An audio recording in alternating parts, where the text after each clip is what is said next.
الله الرحمن الرحيم وبه نستعين أما بعد والصلاة والسلام على سيدنا محمد وعلى آله وصحبه أجمعين أعوذ بالله من الشيطان الرجيم بسم الله الرحمن الرحيم ويرفع الله الذين آمنوا منكم والذين أوتوا العلم درجات صدق الله العظيم۔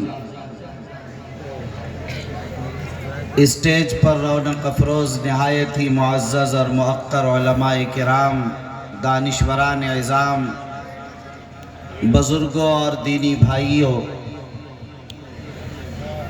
آپ حضرات کافی دیر سے مختلف علماء کرام اور شعراء عظام کے بیانات اور اشعار سے مستفیض ہو رہے ہیں۔ ابھی آپ نے مداح رسول شہنشاہ ترنم جناب قاری قمر الزماں صاحب قمر نعمانی صاحب سے مختصر مگر جامع کلام سماعت کیا۔ نماز سے پہلے بھی آپ نے میرے برادر گرامی قدر حضرت مولانا مفتی انعام الباری قاسمی صاحب اور محترم مولانا مفتی اطہر القاسمی صاحب اور مختلف علماء کرام کے بیانات آپ حضرات نے سنے ہیں، اور اخیر میں جو صدارتی خطاب اصل ہونا ہے اور ہم سب کے بزرگ عارف باللہ حضرت مولانا عبد المنان صاحب دامت برکاتہم العالیہ یہاں تشریف فرما ہیں، ہم کو ان کے بیانات سے استفادہ کرنا ہے اور دعا میں شریک ہو کر جانا ہے۔ میں درمیان میں صرف چند منٹ کے لیے آپ حضرات کے درمیان حاضر ہو گیا ہوں۔ کوئی لمبی چوڑی بات آپ حضرات کے درمیان نہیں کرنی ہے، اس لیے کہ پروگرام 11 بجے ختم ہونا ہے اور دستار بندی کا جو سلسلہ ہے وہ بھی 1 گھنٹے کا کام ہے، آپ جانتے ہیں۔ اس لیے صرف چند منٹ میں آپ حضرات کے درمیان چند منتشر چھوٹی چھوٹی باتیں عرض کروں گا۔ میرے بھائیوں، ہم اور آپ دارالعلوم ارریہ بیرگاچی چوک کے مدرسے میں اس کے ایک عظیم الشان اجلاس میں تشریف فرما ہیں۔ ظاہر ہے کہ اجلاس کی تیاری بڑی لمبی ہوتی ہے، کافی دنوں سے چلتی ہے۔ ادارے کے ناظم اور اس کے روح رواں بڑے نیک اور صالح بزرگ عالم دین حضرت مولانا شاہد صاحب مظاہری نے مجھ سے درخواست کی کہ حضرت فلاں تاریخ میں ہم جلسہ کرنا چاہتے ہیں۔ میں نے دیکھا اور پروگرام بلا تأمل یہ سوچ کر دے دیا کہ دارالعلوم ارریہ بیرگاچی چوک کا یہ ادارہ بافیض ہے، کارگزار ہے اور ترقی کی طرف رواں دواں ہے اور اپنے اندر ایک جان لیے ہوئے ہے اور اپنے کام پر مسلسل یہ کارواں جاری و ساری ہے۔ میں نے اسی بنیاد پر کہا کہ میں انشاءاللہ حاضر ہوں گا، اور آج آپ حضرات کے درمیان حاضری کی یہ سعادت حاصل ہو رہی ہے۔ آپ حضرات کا بھی یہ ٹھاٹھے مارتا ہوا انسانوں کا سمندر ہے۔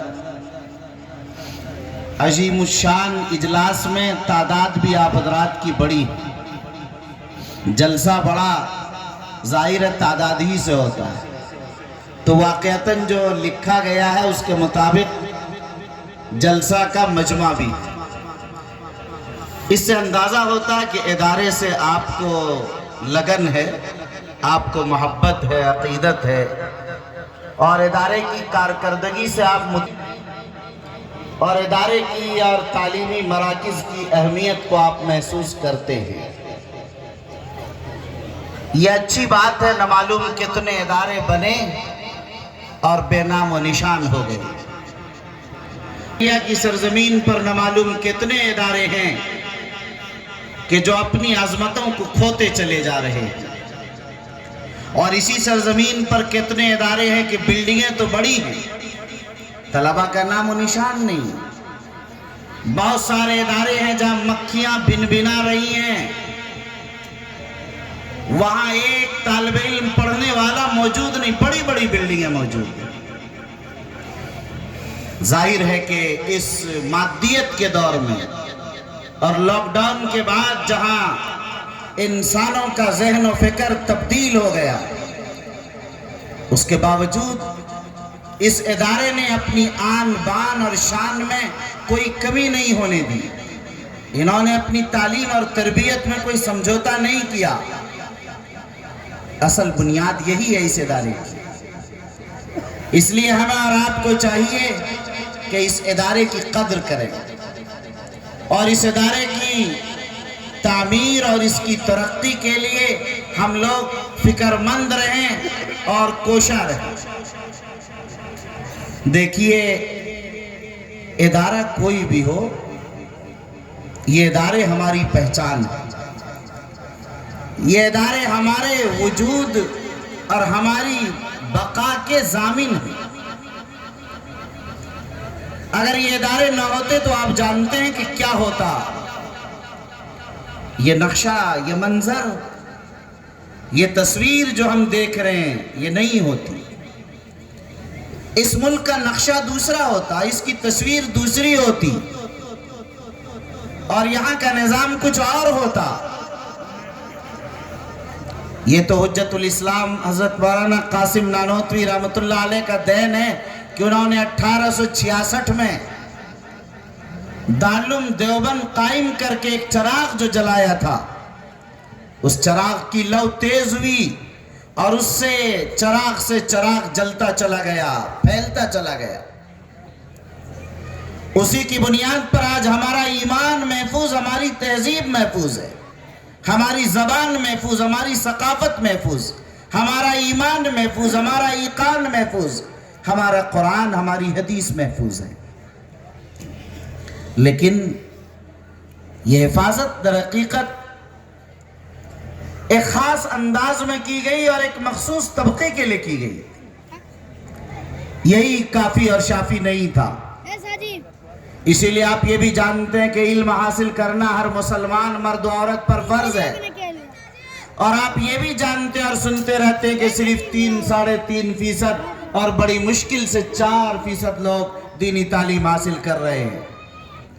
اب بتائیے کہ 96% لوگ جو دینی تعلیم حاصل نہیں کر رہے ہیں وہ ایک فریضے سے محروم ہو رہے ہیں۔ اور اگر کوئی ادارہ قائم کرتا ہے تو ہمارا سماج کہتا ہے کہ دیکھو انہوں نے بھی اپنی پیٹ پاں چلانے کے لیے کچھ کام کر لیا، یہ بھی بیت العلوم کھول لیا، اب یہ بھی حرام خوری کا ایک راستہ اپنا لیا، اب یہ بھی اپنی ایک فیکٹری کھول لی، اپنا ایک کارخانہ بنا لیا۔ نہ معلوم کیسے کیسے القاب سے نوازے جاتے ہیں۔ بہت سے لوگ چند دنوں اخبار پڑھ کر، بازاروں کی بازاری گفتگو سن کر اور چوک چوراہوں کی لایانی باتوں کو سن کر وہ یہ سمجھتے ہیں کہ مجھے سیاسی بصیرت حاصل ہو گئی، وہ یہ سمجھتے ہیں کہ مجھے عالمی صورتحال کی آگاہی ہو گئی، وہ یہ سمجھتے ہیں کہ میں دانشور ہو گیا، میرا شمار دانشوروں میں ہونے لگا۔ ایک غلط فہمی ہو جاتی ہے اور کہہ بیٹھتے ہیں اب اداروں کی ضرورت نہیں ہے، اب مدرسوں کی ضرورت نہیں ہے، بہت قائم ہو گیا۔ آپ کو پتا ہے کہ اگر 4% پڑھ رہا ہے تو 96% کے لیے بھی کتنا قائم کرنا پڑے گا، آپ یہ بتائیے۔ تعلیم یہ تو فرض ہے علم کا حاصل کرنا، اس کے بغیر تو گاڑی نہیں چلنے والی، آپ اچھی طرح خوب جانتے ہیں۔ اب بتائیے کہ وہ کیا سوچ رہے اور صحیح صورتحال کیا۔ ہاں، یہ بات ضرور میں عرض کروں گا کہ لوگوں، اپنے نوجوانوں کے لیے، اپنی نئی نسل کے لیے اپنے بڑوں کے لیے، اپنے بوڑھوں کے لیے. صرف یہاں اب تو نماز، روزے اور معاشرے کی اصلاح کا معاملہ نہیں رہا. یہاں تو ایمان خطرے میں ہے، یہاں تو یقین خطرے میں ہے، یہاں تو عقیدہ خطرے میں ہے. کل ہی 2 واقعے میرے ساتھ پیش آئے اسی ارریا میں. جمعے سے پہلے میرے پاس ایک صاحب آئے اور بڑی پریشانی، کچھ جناتی اثرات اس پر پریشان. وہ اپنے ذہنی طور پر حاضر نہیں. میں نے ان کو کچھ دم بھی کیا، ان کے گھر والے سب لے کر آئے اور پانی پڑھ کر بھی دیا اور اس کو 2 تعویذ بھی دیے. میں نے مجھ سے سوال کر بیٹھا کہ حضرت یہ دم ان سے بھی کچھ ہوتا ہے کیا؟ یہ شرک نہیں ہے جو آپ کر رہے ہیں؟ مجھ سے کہا کل جمعے سے پہلے. تو میں نے کہا کہ جو میں دم کر رہا ہوں وہ سنت ہے، جو آپ فرما رہے ہیں وہ شرک ہوگا. کہنے لگے کیا مطلب؟ میں نے کہا اگر اللہ کا کلام پڑھ کر دم کریں گے تو یہ سنت ہے سیدنا ابراہیم کی، جو اسماعیل و اسحاق پر دم کیا تھا، اور جو دم کیا تھا نبی آخر الزمان محمد رسول اللہ نے اپنے دونوں نواسے حسن اور حسین رضی اللہ تعالیٰ عنہما پر. اسی کا وارث اور جانشین میں ہوں اور آپ پر میں دم کر رہا ہوں. اور آپ جو فرما رہے ہیں شرک، آپ کے عقیدے کچھ کافرانہ مشرکانہ معلوم ہو رہے ہیں، اسی لیے شرک زیادہ دکھ رہا آپ کو. کیا مطلب؟ میں نے کہا مطلب یہ ہے کہ کچھ یہ تعویذ مشرکانہ بھی ہوتے ہیں. اگر مشرکانہ الفاظ اور کافرانہ الفاظ اس کے اندر لکھ لے، کفریہ کلمات آپ لکھیں گے، ظاہر ہے کہ وہ حرام اور ناجائز ہے. اب بات اس کو سمجھ میں کچھ آئی. اب پھر اس نے مجھ سے کہا حضرت یہ تعویذ یہ بھی جائز ہے؟ میں نے کہا کہ ہاں بھائی، ویسے بتایا کہ سنت ہے، اس کی شرعی حیثیت ہے. کہنے لگے جو تعویذ سجدے میں جائیں گے، مجھ سے پورا بحث کیا، سجدے میں جائیں گے تو یہ تو جھکے گا اور پہلے ہم سے سجدہ کر لے گا تو ہماری نماز ہو جائے گی. میں نے کہا اللہ کے بندے، دنیا اور کائنات کی ساری مخلوق اللہ کے سامنے سجدہ ریز ہوتی ہے، اس تعویذ کو بھی سجدہ ریز ہونے تو کیا پریشانی کی بات، نماز میں کیا خلل ہوگا؟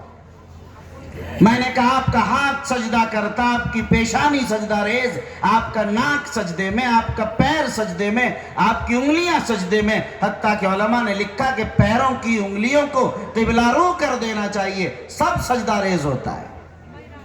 آپ کو پتا نہیں کہ شجر حجر سب سجدہ ریز ہے، کائنات کا ہر ذرہ ذرہ اللہ کے سامنے سجدہ ریز ہوتا ہے. کسی